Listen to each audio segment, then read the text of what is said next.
this was all circulating around the base, that a giant had been killed, but no one was supposed to talk about it. I saw 3 long, bony fingers reach up underneath the door, curl up to grab it, and then disappear. When he came over to me, dude, he slithered over to me. And this giant comes out of the cave, and they're all frozen. And he starts running and firing at this giant. Well, the giant moves. He's got a spear in one hand, and he's running really fast and spears Dan and holds him up like this. Somebody yells, shoot him in the face, shoot him in the face. They basically decapitate him. Got closer. When he got about 15 yards away from me, I raised that 12 gauge and I blowed his head off. I feel something pulling at my leg, and I look over and there are 2 small gray entities pulling at me. And they're literally, I'm getting pulled off the bed. I reached my hand into this bush and I touched air. Couldn't breathe and I couldn't move because I know I'm seeing a monster.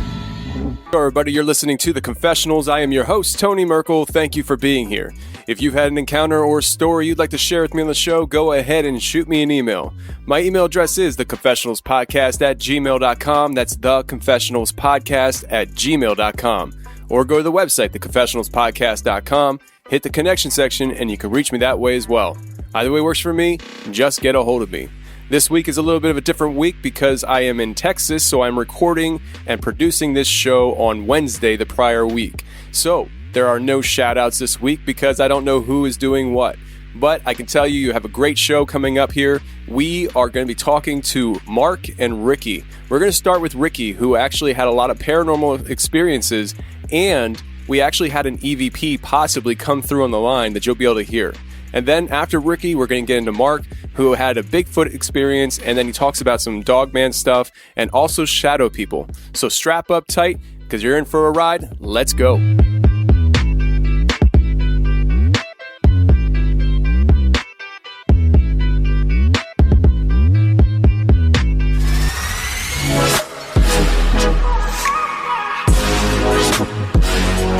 All right, today we have Ricky on the line. Ricky, how you doing, man? I'm good, man. How are you? I'm doing well. So you have 2 different experiences that you've had, and both of them are pretty chilling. They're pretty chilling on different levels, too. So the very first thing that you want to talk about is some kind of entity that was bothering you. I don't want to give too much of the story away, but it kind of took control over your speech a little bit. And then we're going to talk about an experience that you had where somebody shows up at your doorstep, and it might have been a ghost. I don't know, but it doesn't just involve you, but it involves your sister who was not there. So I'm excited about hearing these stories, man. So why don't you kind of walk us into these experiences, starting with the one that showed up in your bedroom? Yeah, awesome. So jumping right into it, I probably woke up around 2 or 3 o'clock in the morning, and that always seems to be that case with all these stories that we hear at the witching hour that all these crazy things happen. But I just woke up with this uneasy uncomfortableness in our room, and I look over to my wife. She's sleeping, and I'm just kind of just surveying the room and just feeling really uncomfortable. And so I'm just I'm going to go back to bed, lay on my side, and I'm just looking at the corner of our room. And I noticed that it starts to bubble a little bit in the corner, almost like when you see, if you got a leak in your roof and it's, you're going to see the paint bubble up a little bit. And, so I see that, and it starts to wave a little bit. And so I'm thinking maybe there might be an electrical fire.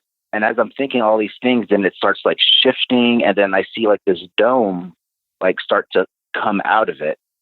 And so I'm squinting my eyes. I'm trying to see if am I really seeing this? Is this really happening? And then as it comes out, then then I notice that it was a head, and it starts to look up to where I can see its face.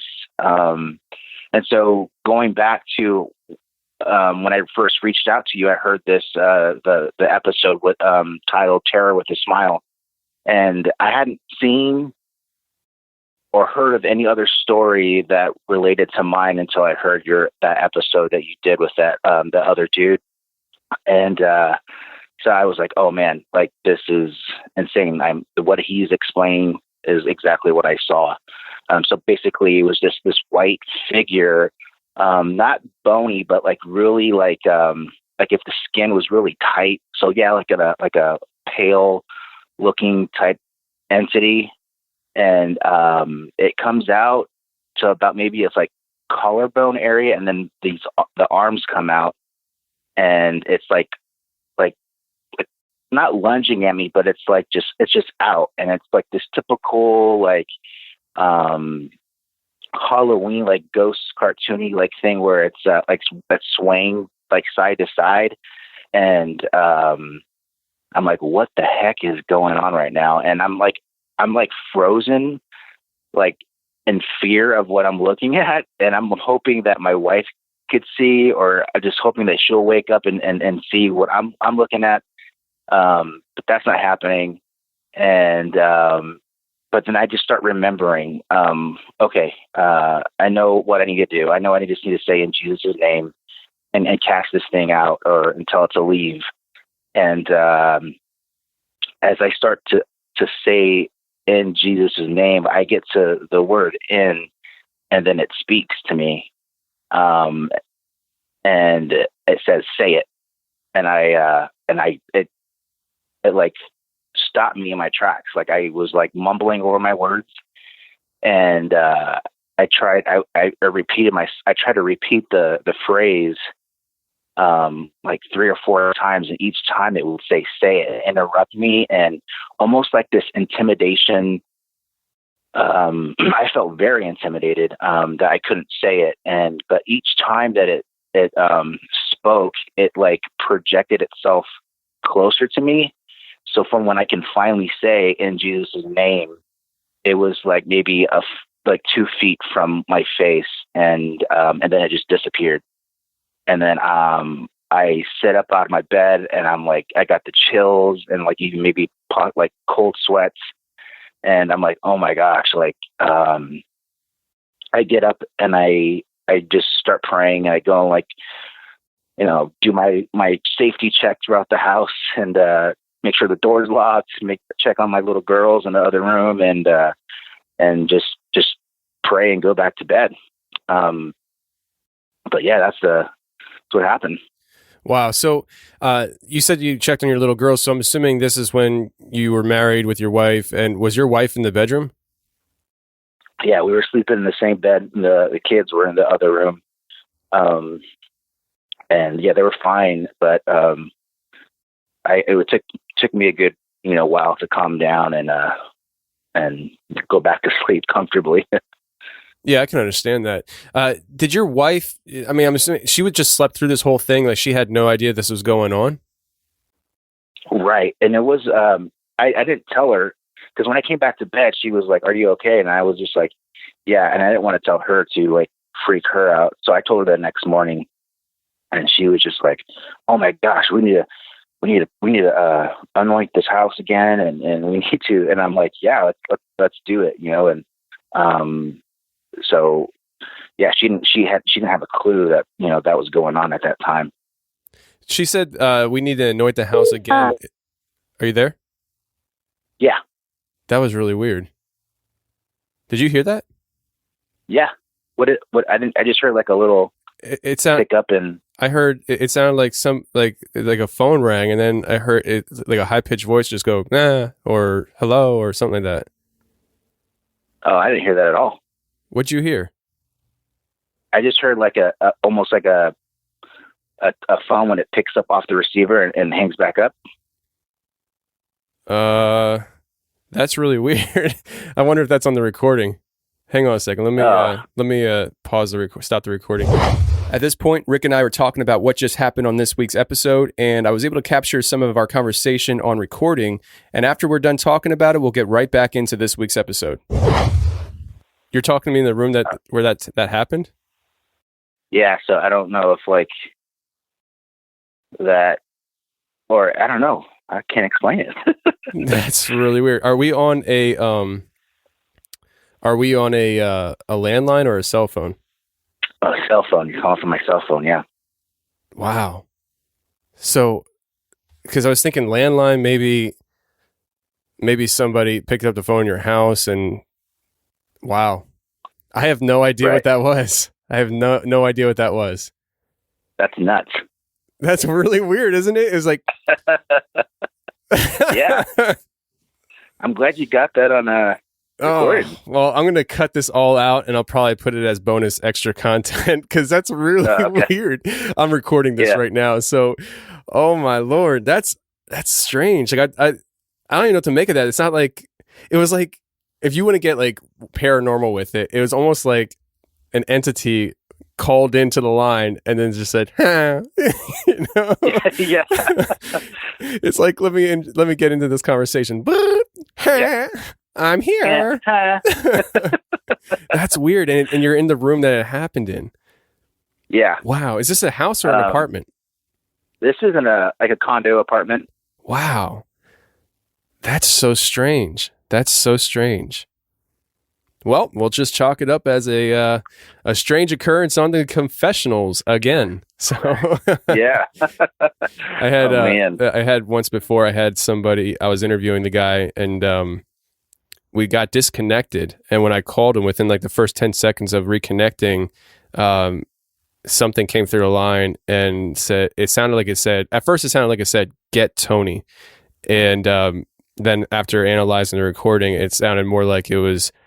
Get Tori or Get Out Tori or Get Tony or Get Out Tony. I don't know, but it was really weird.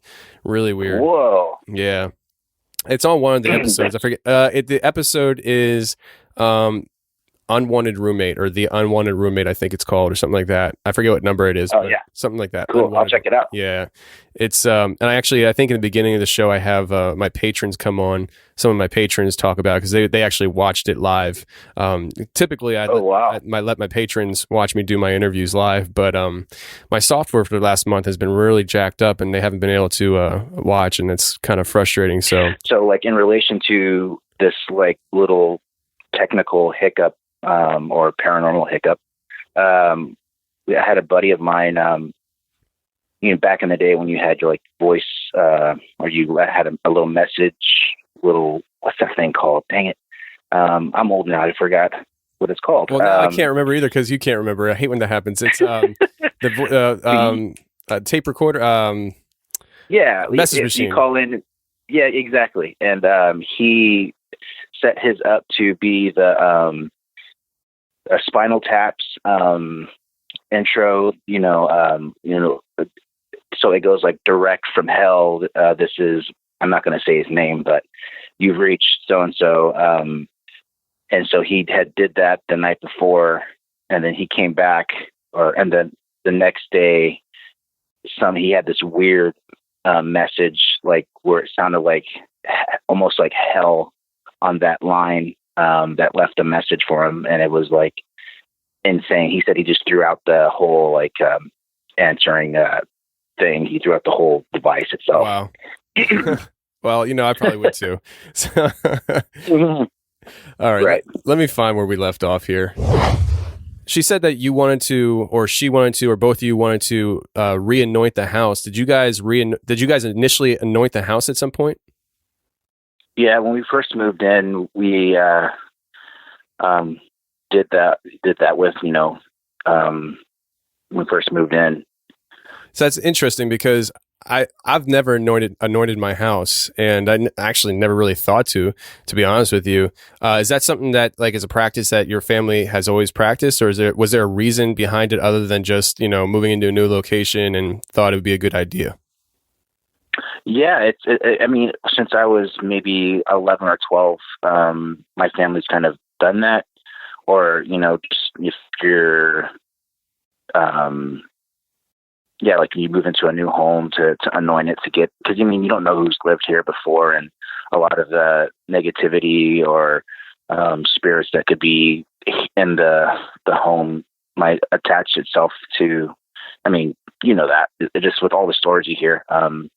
So yeah, we've done that, growing up, and each time we've moved, we've done it.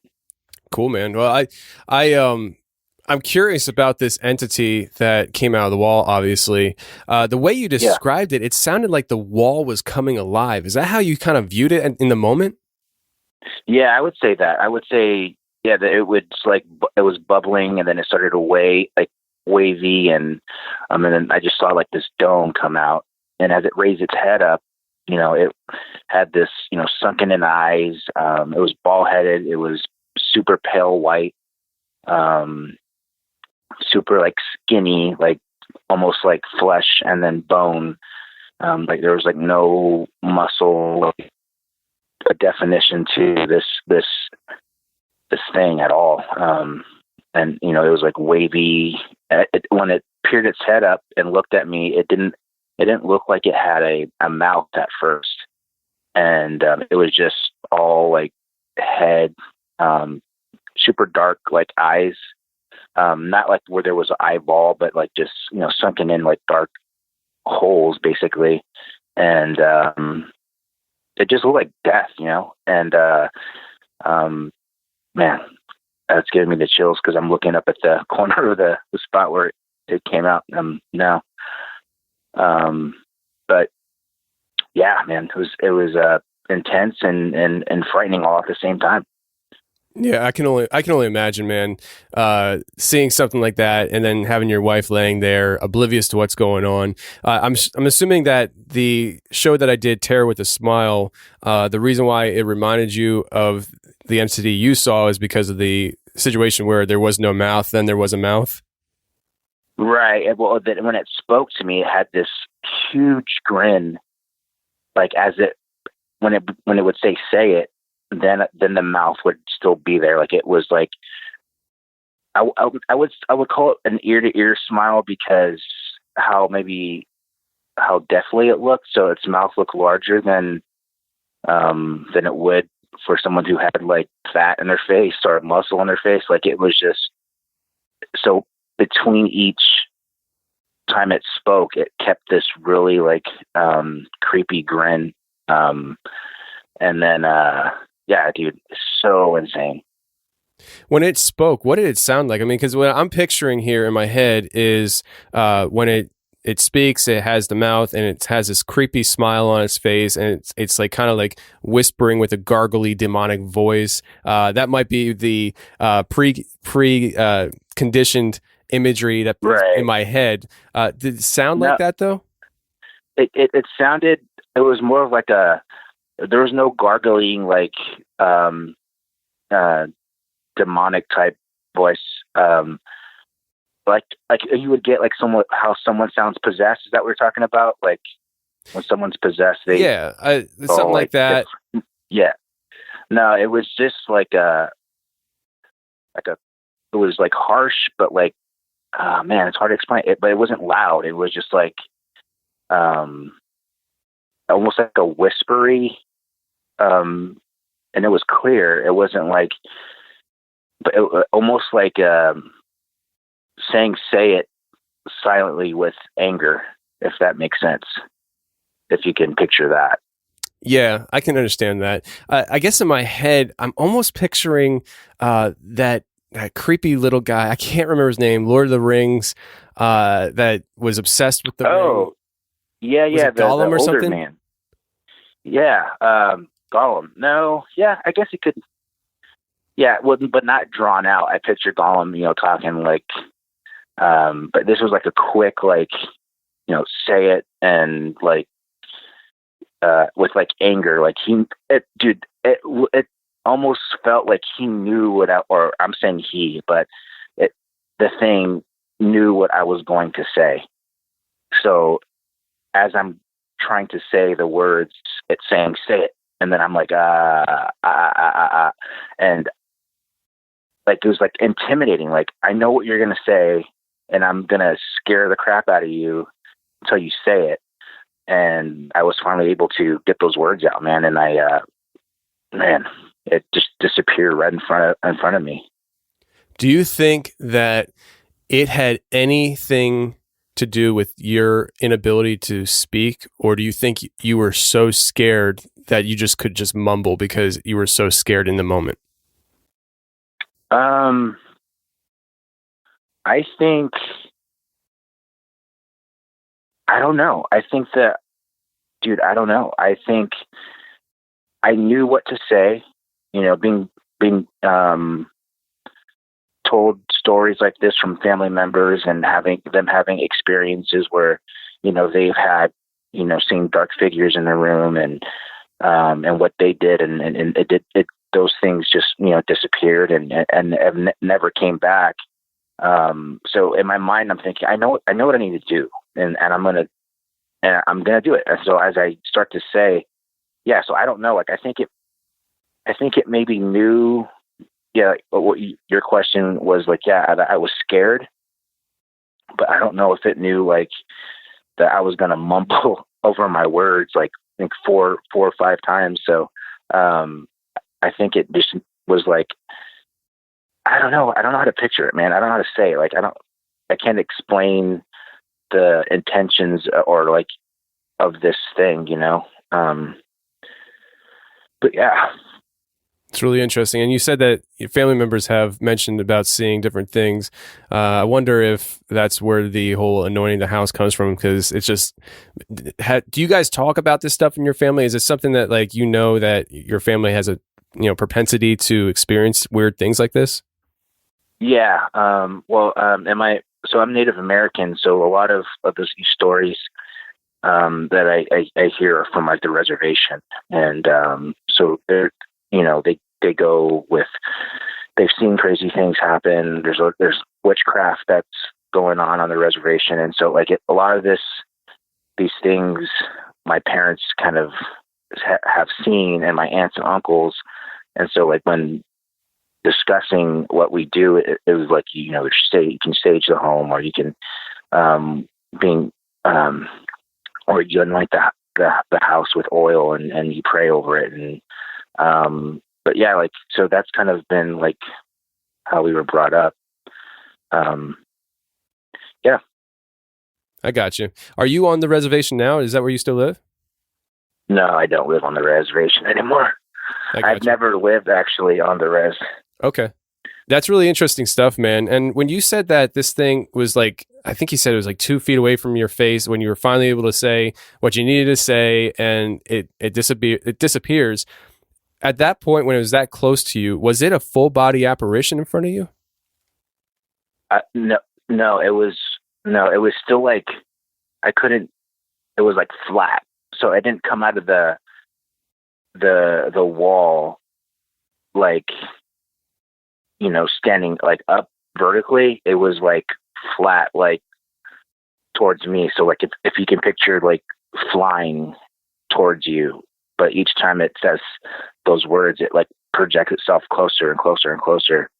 And I could only still see, like, its arms and hands and its creepy face as it's getting closer to me. So I didn't see any, like, legs or, like, torso at all. So it was kind of like, was it still attached to the wall, kind of just, like, coming out at you? Is that what you would say? Or was it, I guess what I'm trying to ask is, did it actually at any point actually come out of the wall completely? And if it did, was it just parts of a body, I'm assuming? Yeah. So when it did come out of the wall completely, and, but as it got closer to me, it was, I couldn't see, like, the back half of it. I saw, like, only, maybe there was something there, but I was only fixated on its face, and its, like, hands. Like, it was almost like it was flying to, like, come get me.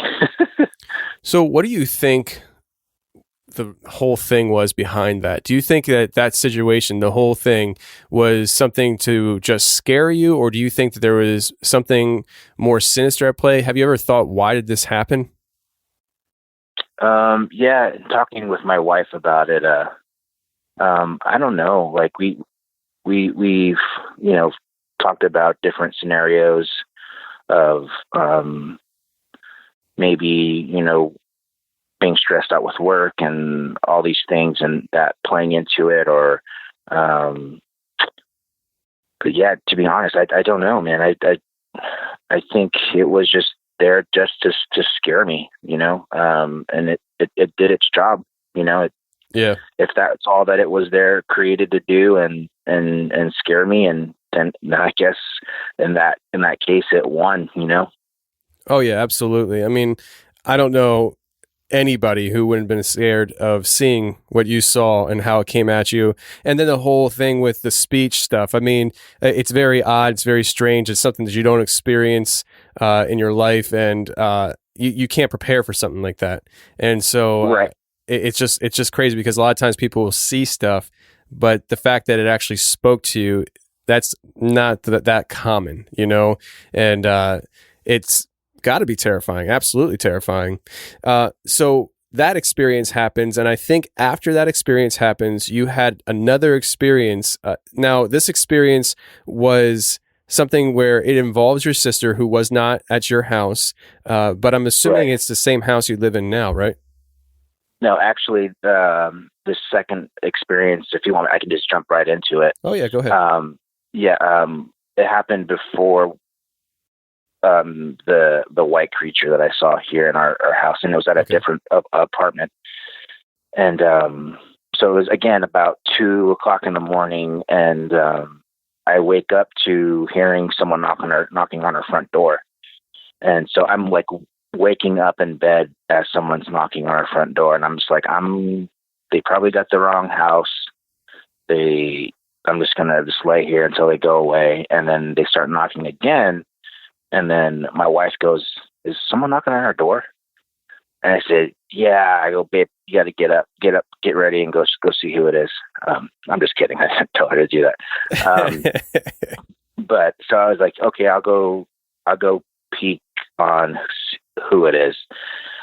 So I get up, and as I'm walking down a hallway, if to my right is our kitchen, and then the wall that has the front door has this old, I don't know if you remember, like the early 90s, you had like this ice block, like ice wall that it looked like ice blocks basically. Yeah. But you can see through it. And then, so with that wall had the front door, on it. So if I just peek my head through the kitchen, I could see if someone's by our front door. And, so I do that, and I see someone standing there. And my whole, my plan was to just look through the people and then just ask who it is and tell them they got the wrong place. I'm like, I don't know who would be knocking on our door that early in the morning. So as I get closer to the front door, I could hear heavy breathing and like sniffling, almost like someone's crying. And so I look through the people, and I see this girl standing there, and she's got her arms crossed, and like her shoulders are like shrugged up a little bit. I can see she's got like a zip up hoodie, but the hoodie's not on. And her hair is kind of like waving a little bit. It's a little bit windy out. And we lived on the second floor, and the stairs were right next to our door. So I'm like looking at it, and I quickly think that it's my sister. And my sister at that time was living with my folks, and they lived maybe about 20 miles away. So I'm just terrified, because I'm thinking maybe something's happening to my sister that's caused her to be this far away from home, and she needs help. So I immediately just unlocked the door and opened the front door, and no one's there. And I'm like, what the heck? And our neighbor's door is right across from us. And so I step out a little bit, and their door's closed. And so I look down towards the stairs, and I don't see anyone on the stairs. And then I step out, and I'm just in my underwear. I step out of the actual apartment, and I'm looking over the little railing and trying to hear if someone's running away. And then it finally hits me that, what do you do, Ricky? What are you doing? Like you just saw them through the people and opened, and they disappeared. And so I'm like, I'm starting to get the creeps, and I'm getting the chills, and I go back inside and I lock the door, and I go, our girls were like 2 and 1 at the time. And so I go in their room, and I'm looking everywhere. I'm like praying, and I'm like, I go in their bathroom, their closet, and as I'm walking back, I go, maybe there's like a smudge in the little peephole, and maybe I'm just going to look through it again. And no, it was clear as day. I could see right across to the neighbor, and I start walking back to the my room, and my wife's like, who was it? And I'm like, it was nobody. And she's like, okay. And she just falls back to sleep. But for some strange reason, I think like this is some type of sign, maybe. I've heard, I don't know if through your podcast, but other stories where people have had visitations from family members that have died, and then come to find out that they get a phone call from a loved one saying they passed away, and they at that same time, so or whatever. So I'm thinking maybe something bad has happened. So I text my sister, said, "Hey, are you okay?" And about maybe 10 minutes goes by, and she texts me back and was like, "Yeah, why?" I said, "Okay, it's nothing. I love you. Glad you're safe. I'll talk to you about it tomorrow." So we wake up the next day. I tell my wife what happened, and she's like, "Oh, that's creepy." And she goes, "You gotta talk to your sister about it." And I was like, "Yeah, for sure." My sister calls me, and she tells me like, "Hey," she's like, "What the heck happened last night?" And I was kind of like distraught a little bit, upset. And I was like, "Oh," I just wanted to see if you're okay. And she's like, "Well, something strange happened." And I'm like, "What?" And she said, "Well, when you texted me last night, the phone lit up my room. And as I went to go grab the phone, I noticed that there was a girl standing at the end of my bed, and she had long flowing hair, and she had her arms crossed." And I was like, and so I just threw it out there. And I was like, "Was she wearing a zip up hoodie?" And she's like, "Oh my gosh, Ricky," she's like, "Who told you this?" And I was like, "Well," I go, you should relax, because I'm about to tell you what happened, with my story." And so there was just this weird connection with this lady that was at my front door that she had seen in her room, like within, I don't know, minutes of each other. Jeez. That's creepy, man. That's so creepy. So was that like a situation where, first of all, was that your sister's first paranormal experience? Do you know of?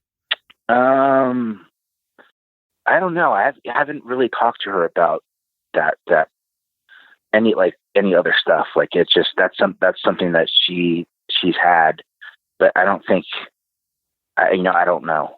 Okay. Yeah. I don't know. I wonder if she's experienced stuff like you have, and, I don't know, like, do you think that there was some kind of connection between this situation with you and your sister, and then later on this entity showing up in your home? Or do you think they were just totally two separate situations? Because it sounds like they're two separate situations, but you going through things might have a different insight. Yeah, I think they're totally two separate, situations. Growing up, I've always seen like, dark figures and like shadow people, and but for a period of time it stopped, and I didn't see anything. And when it picked back up again, was this weird situation with my sister. So yeah, I don't know. I would say it was two, separate situations.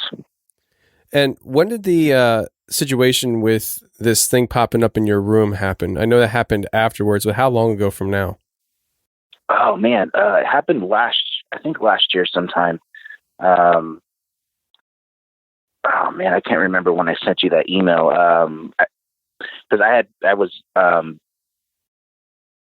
mowing through your episodes, and I came across that one. So I maybe, it was last year sometime. Okay. Yeah, I don't know the exact time, but with my sister, this was like, I don't know, like 7 years ago. So there was a good chunk of time in between them. Yeah, absolutely. I don't know, man. It's definitely creepy stuff for sure. And I wouldn't wish that on anybody, having something like that come in their bedroom. Because, I mean, it's a vulnerable situation that you're in. You're in your bedroom, you're sleeping, you're not prepared to, it's not like you could just go right outside and dig a hole. You're in a vulnerable situation. It's gotta be a scary situation that you went through. And then the situation with your sister, that's just creepy in itself. I would have a hard time not dwelling on that. Do you guys talk about it here and there, or was it just like a one-time thing where you guys talked about it and you just don't talk about it anymore? We've talked about it before. Like because when she was explaining the situation or how she looked, I couldn't see like the face, just the way the light was coming in. I could just only see like the hair, what I explained to you, but she was able to see like the face, and we talked about the details of it. She said it just looked like a girl, and just, at first thought like maybe it could have been one of those black-eyed kids, but she said no, she had full eyes, and they weren't blacked out, and so what she did is, when she saw that, she immediately pulled the covers over her head and started praying. And then she said she couldn't stand in there or be in there any longer. And just from when I texted her 10 minutes, she was in her room, and she just left. She ran out of her room, and then texted me like, yeah, why? Basically, because she thought I maybe somehow sent that to her, or I don't know. Wow. Crazy stuff, man. It's crazy stuff, but I do appreciate you sharing it on the show, man. I really do. Yeah. Awesome. Thanks for having me, man.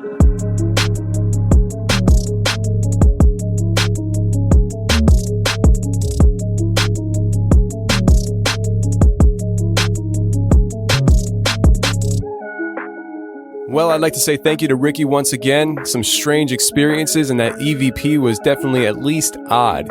Next up, we have Mark coming on, so let's get to it.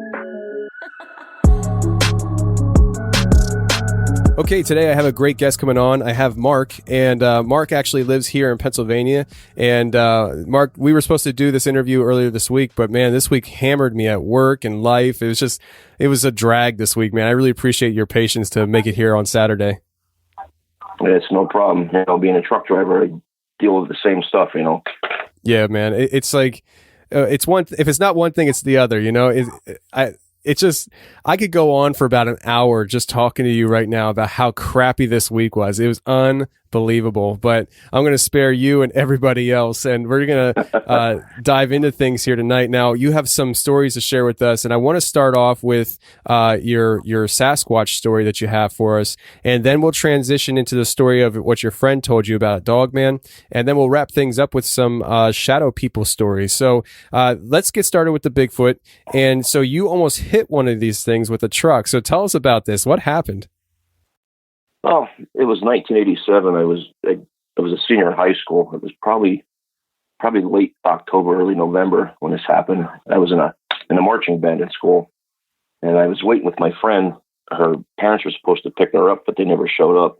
I guess they fell asleep. So I drove her home, and it was probably about 7-8 miles from the high school, out in a country area called Helfenstein. And I took her home. I dropped her off, and I was coming home. I had a radio, well, actually cassette deck. It was just hot wired. I never put it in my dad's pickup truck the way I should have. I just tied the wires together and put black tape around them. And I was coming home. I was doing about 45 miles an hour on a stretch of road. And there was a little slight corner. And the stereo, it was crackling. So I reached down, took my eyes off the road, and I'm looking down. I was actually had my head level with the dashboard, and I was playing with the wires. And then I looked up, and all of a sudden I just saw something out of the corner of my eye, like it was running across the road like it was chasing something. And all I saw was two legs just out of the corner of my left eye, and it must have been inches from my truck, because when it passed, by the time I got stopped and I looked, it was gone. I mean, it just happened like in a split second, but I could see it was brown, and I saw it was hairy. That's all I saw. Now, I can't actually say it was a Sasquatch or if it was a dogman or what it was, but if you were to ask me, I would think it was a Sasquatch, because I heard stories over the years from people saying, oh, there's Sasquatch in this area and stuff like that. But I never heard of, I never saw anything like that, or really heard stories, just people talking about seeing or something there. But that's basically the encounter right there with that. I mean, it just happened in a split second. Okay. Well, you think or you know that you saw it running on two legs? I know I saw it running on two legs because it was too fast, and it was tall, because I could see the back of the legs. That's all I saw was the back of the legs, like from the back of the thigh down to the back of the calf, and that was it. Just out of the corner of my left eye, as I put my head up, and it just went past me. Because like I said, I was doing 45 miles an hour, and God knows how fast that thing was going. So, but by the time I stopped and I turned around and I looked, it was gone. It was in the woods already. So, wow. So I mean, essentially, if you weren't playing with your radio, you probably would have got a better look at this thing. Yeah, definitely. I probably would have been able to stop, or else, I probably would have swerved, but I didn't swerve enough, and I was still going my route. But by the time I looked up, it was already past me, so it was pretty close. It must have been like a foot or inches from me hitting it, Wow, dude. So why couldn't you be looking up? I mean, that's just the way it goes. That's just the way it is. Yeah, I know. It's just like, dang it, because I mean, you would have had an amazing look at this thing, and you missed it, and who knows? Maybe Sasquatch, dogman, who knows what it really could have been? But you did say that you have a feeling it was a Sasquatch. What kind of gives you that vibe over dogman? Well, if it would have been a dogman, I probably would have saw a tail, but I didn't see any tail, so that's what makes me think that's what it was. Gotcha. And now this happened in the Shamokin area? Yeah, actually closer to Lavelle in a town called Elphinstone. It's in between Lavelle and Shamokin. It's on a back road. Okay.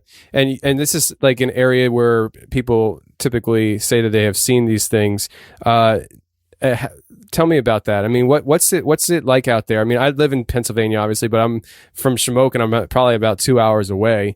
What's it like out there as far as people talking about these things? So you just hear it every once in a while, or is it something that people are willing to talk about? Back then, it was like I said, 1987, and but of course the internet wasn't here, and there wasn't much like movie-wise to watch. Just the stuff you would see on TV. At first I thought it was all fake, even though I did believe in them, because my dad and I used to watch monster movies all the time and saw the Patty film and all that stuff, and Legend of Boggy Creek and stuff. I always believed in it, and he told me stories about Vietnam, that there were people saying that they saw something similar over in Vietnam when he was in the service, and we were always into that stuff. And there was just like little talk. I mean, it wasn't nothing major. Like a lot of people think you're nuts when you tell them stuff about that. So, and I didn't tell anybody that story in 25 years except for my dad. So, because everybody would think, oh, you're crazy, Yeah, and I mean, I can understand that. It's just what I have a hard time fathoming is somebody seeing something like that and keeping it inside and only ever telling one person.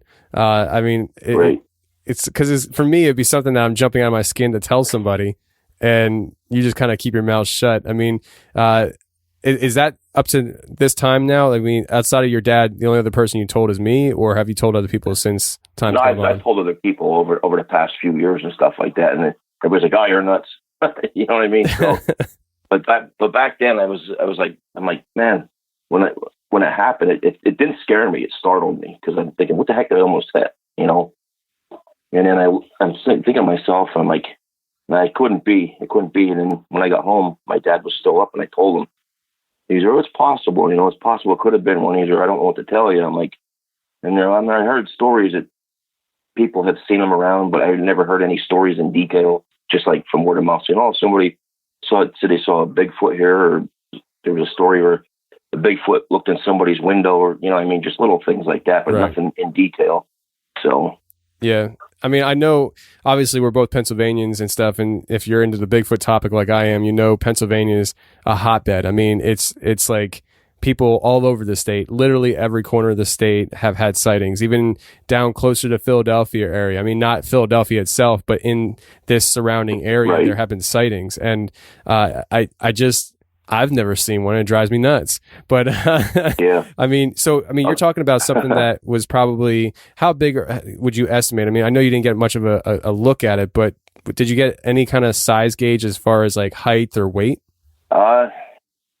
If I were to guess, I would probably say anywhere between 500 and 600 pounds. But the height I couldn't tell you because I didn't see the upper part of the body. Because the pickup truck I was driving was an old 75 Chevy pickup, and back then the headlights were pretty dim, even with the high beams on. So, and I'm sure they weren't adjusted properly, so they weren't pointing high. Like I said, I just saw the back of its legs when it passed me there when I picked my head up. Yeah. So I really didn't get a good description of it. I just saw it was brown. Like, it just happened in a split second, you know. That's basically everything, you know, with that story. I mean, I have nothing else. I don't know if it was chasing something or it was just trying to get across the road to go somewhere. I have no idea. Yeah, well, it's interesting nonetheless, man. It really is, because it's one of those things where you talk to people and they say they saw these things crossing in front of their car on the road while they're driving. And it's one of those things, I've said it before, it just baffles me. I don't understand why these things would choose to run in front of a car when clearly they have to have some kind of intelligence. And if they have any kind of intelligence, you would think they would just wait till the car passes so it's safe and undetected. And so it just, right. it baffles me when these things do this. And I don't know if it's just they're bored or what, but very interesting nonetheless. Now, did you tell your friend about this sighting, that when she saw her dogman sighting and she related to you? Did you tell her about this? Yeah, so it's about 5 or 6 years ago.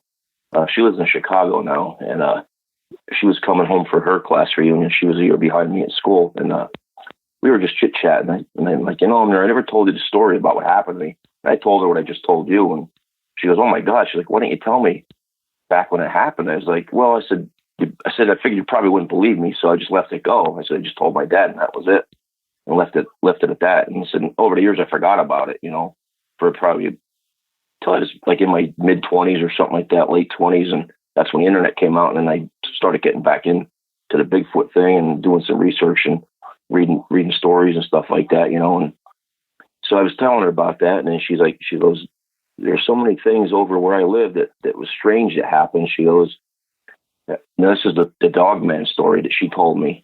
I am not sure how old she was, and she said that the one night her brother's friend was at their house and they were hanging out, and he lived like a mile and a half down the road, and they lived down off the main road on a dirt road. And he said he was walking home, and the moon was out, and it was a pretty clear sky. And she said that he told her he was walking home, and in this old abandoned house, he could see moonlight reflecting, and he heard something inside of it, like ripping something apart. And as he was getting closer, he could see through the window. He said it looked like it was a werewolf or a dogman, whatever you want to call it. And it was ripping like the ceiling apart, like it was looking for something. And he saw it, and he turned around and ran back to her house. And then her mom ended up taking him home. And that's all she told me about that story. And she said there's like other weird things that happen over there. Like somebody had a Dybbuk box and stuff like that. And she said her brother has all these kind of stories, like with the black magic stuff and everything. But I really never got to talk to the guy, so I didn't get to hear all the stories about this stuff. So, oh man, I wish you would have had some stories about that. Dang it, dude. Yeah, I know. But I mean, so how old do you think that this guy was? I mean, I'm assuming it happened back in the 80s. I mean, was he like a child, or was he more like a teenager, do you think? No, he was probably early 20s. Wow. Because I know okay. I'm wrong. She didn't say how old she was at the time, but I was we were 17 when she told me, so he was probably in his early 20s when she told her. She was 17 when she said about this, and so I'm getting lost here. That's fine. It's fine. The guy, because I wasn't there, so I really don't know the story in detail. Yeah. Just what she told me. So I don't know how old he may have been a teenager. I'm not sure. Okay. But she, like I said, she told me about 5-6 years ago. So I just turned 48. So it was a while since it happened. So I'm guessing maybe he was in his teens, maybe early 20s. All right. Because she's probably about 5 or 6 years younger than her older brother. So. Yeah, because I mean, the reason why I ask is because, I mean, say it's I don't know, a 10 to 12-year-old kid walking home, and they say they see something like this, they run back to the house, they're scared, and so the mom drives the kid home. Okay, that's one thing, you know, like the parents are just like, oh, it's a little kid, probably saw a cat, you know what I mean? But when, like, say it's a teenager, 15, 16, 17, early 20s, I mean, this is somebody who's old enough to know what they saw, and it scared them enough to run back to somebody's house and tell them a story that sounds so bizarre and have them drive him home. You know what I mean? Like, it's just one of those, I know exactly what you mean. Yeah. It takes, I mean, imagine if you were just trying to get attention. It would take a lot of guts to just go back to a friend's house and tell the family there's some story of what you saw and be terrified to ride home.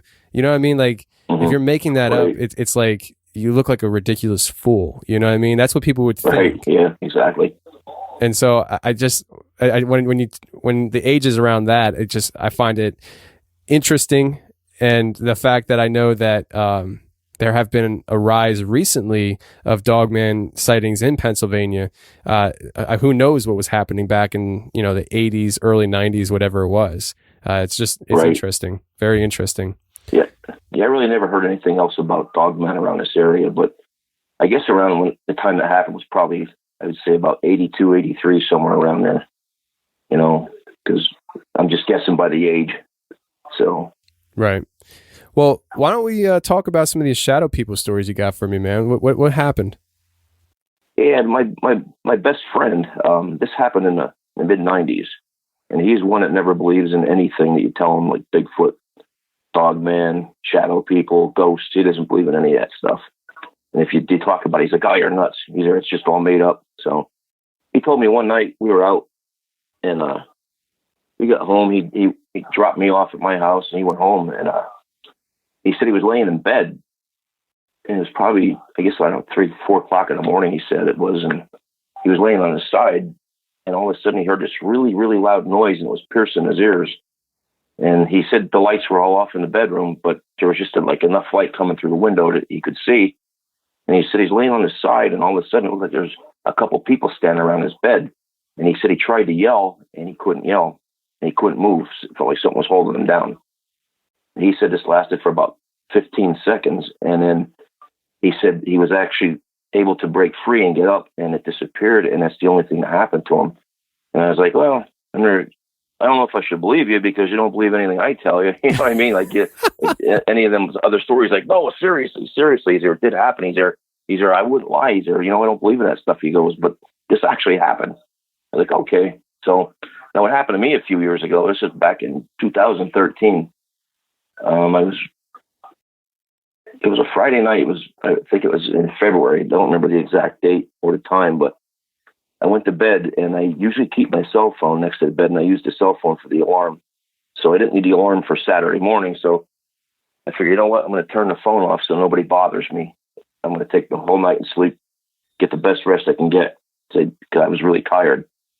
So I'm laying in bed, and I don't know what time this happened. Well, the phone was off, and I'm laying in bed, and I'm on my back, and all of a sudden I hear this loud, piercing noise. It sounded like it was electronic, and I knew my phone was off, and I had nothing else electronic in my bedroom.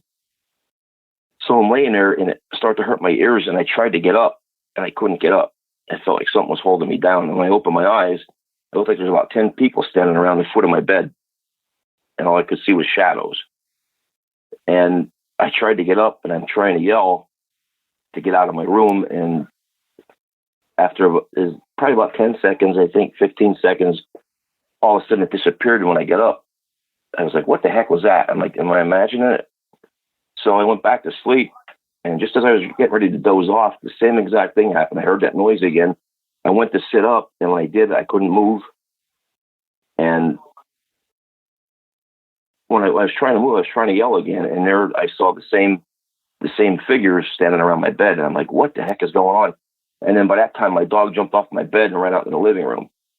I don't know if I scared him or if he was able to see what was going on or what, you know. So after that happened, I was able to get up.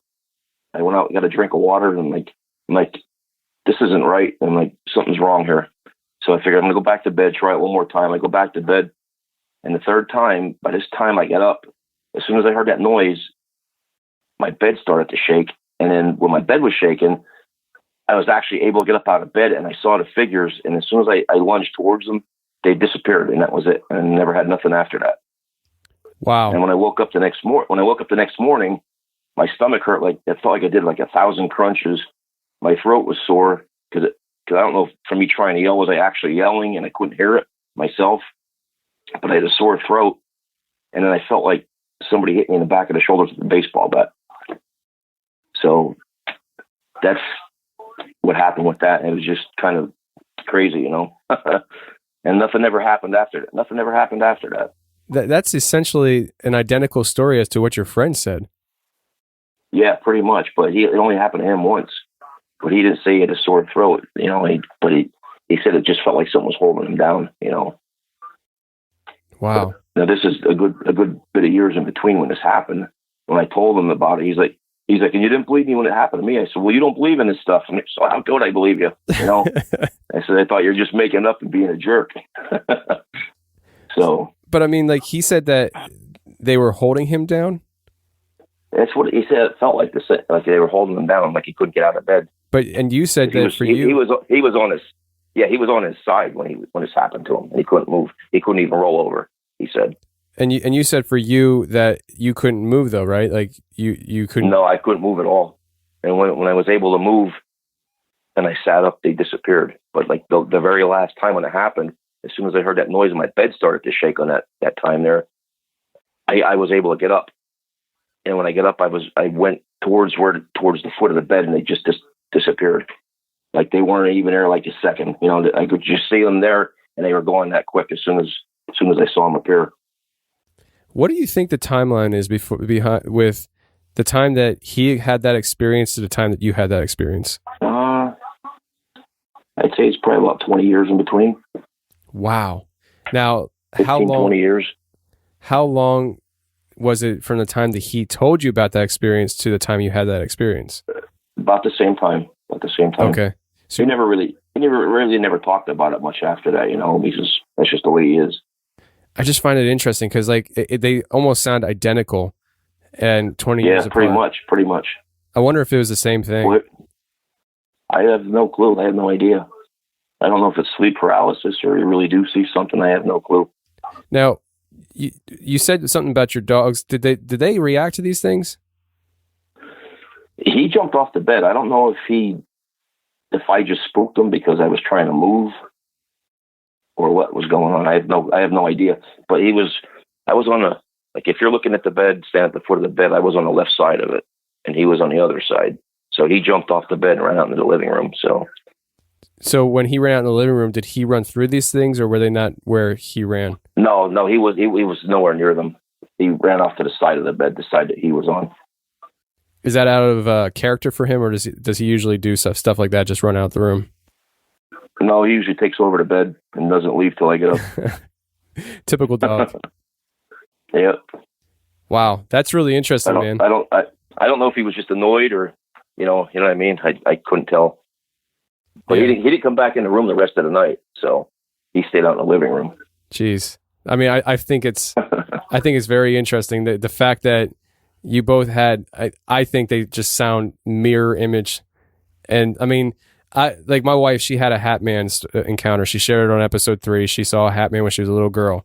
I've never seen a Hat Man. And for somebody to have such an experience like your friend had, and then for him to tell it to you, and then 20 later, pretty much the same exact thing happened to you. I gotta imagine the odds of that happening are so far. I mean, that's why it almost sounds like maybe there's some kind of intent behind it. But for 20-year span, I can't imagine. I don't know. Like it doesn't seem like it I was thinking maybe, 6 months later it happened to you or something like that, but 20 years is a long time.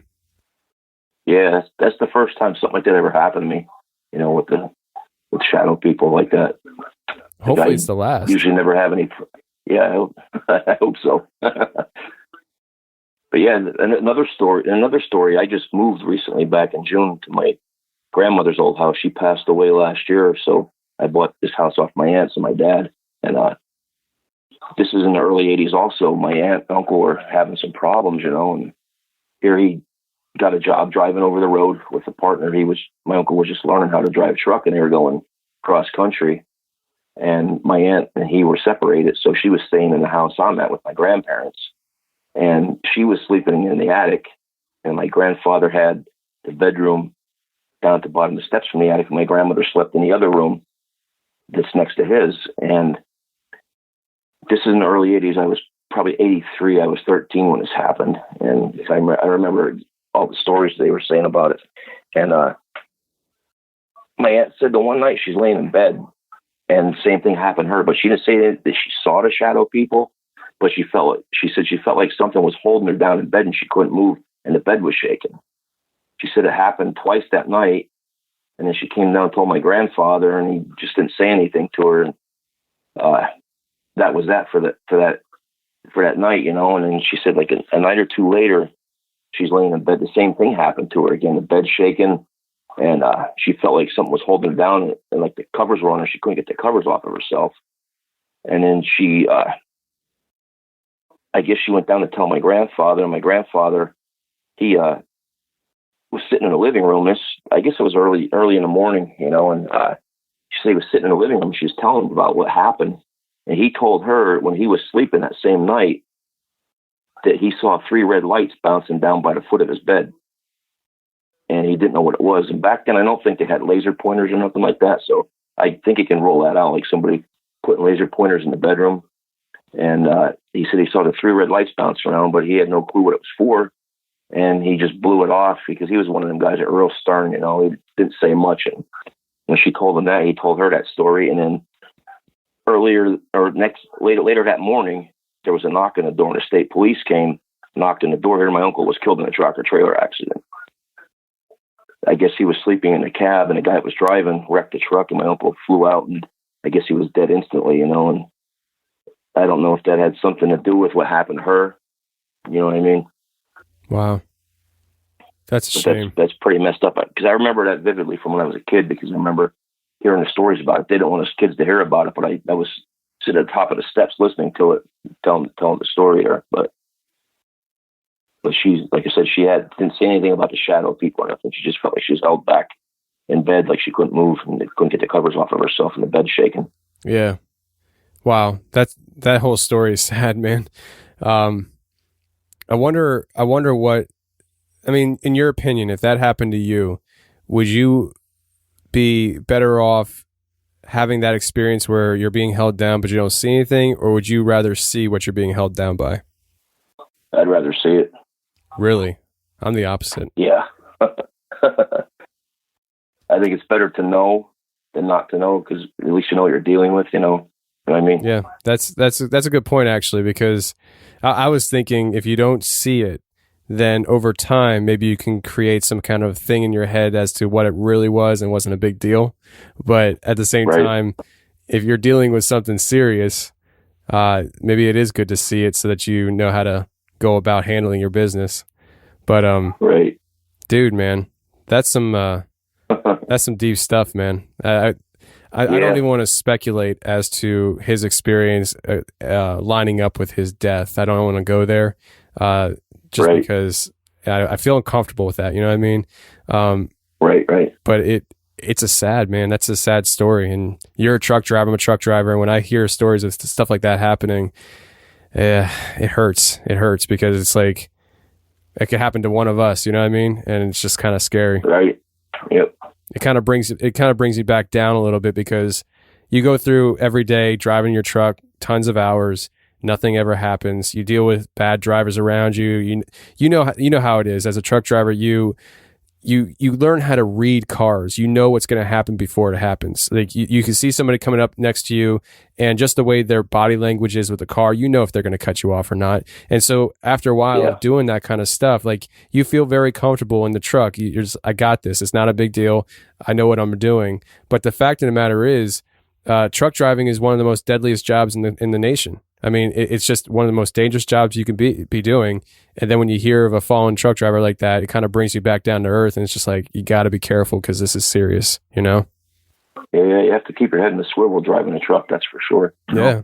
I mean, they say, every 5 seconds, check your mirrors? Yep. You have to anticipate everything. You have to think of the worst, unfortunately, you know? Yeah. You know, and one of my biggest fears is, and I know this is off topic and but one of my biggest fears is having an accident where I hurt somebody really bad and I survive. That is something that scares me so bad, because I don't know if I could. I certainly wouldn't drive truck anymore, and I don't know how that would affect me, but it would kill me inside. And so it's just one of those things where, you know, that's why I take such careful caution when I'm driving truck.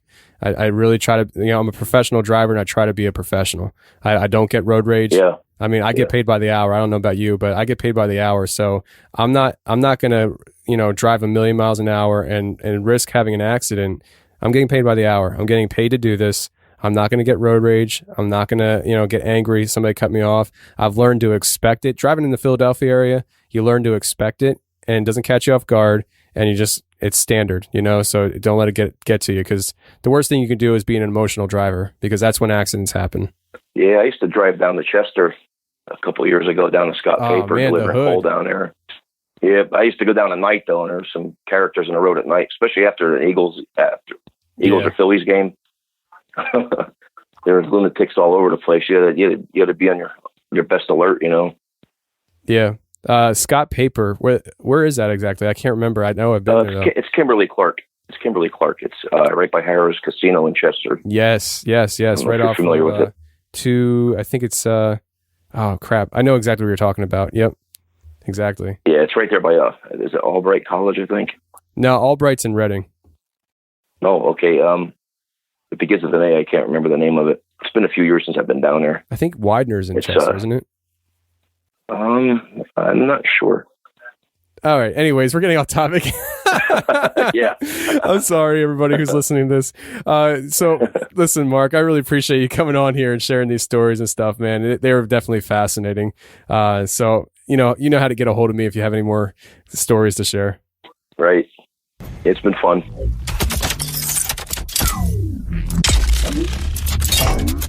Well, that's the show, everybody. I really hope you enjoyed it. And if you did enjoy it, go ahead and share this show around social media. That would be a great help to me. Just take the link that you're listening to right now and share it around social media, because the more people hear the show, the more they'll have an opportunity to enjoy it.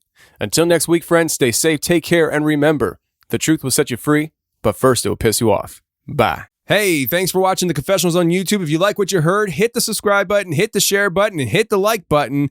That would be a great help to me. And if you want more of The Confessionals on a weekly basis, every Thursday I come out with a special show just for members on my website. So if you want to check that out, go to theconfessionalspodcast.com, hit the join button, and become a member today. And every Thursday, you'll get a new show, and you can binge on previous shows, which there's almost 100 of them. So if you love the show, go ahead and check it out. But thank you very much for being here on YouTube and checking out the channel.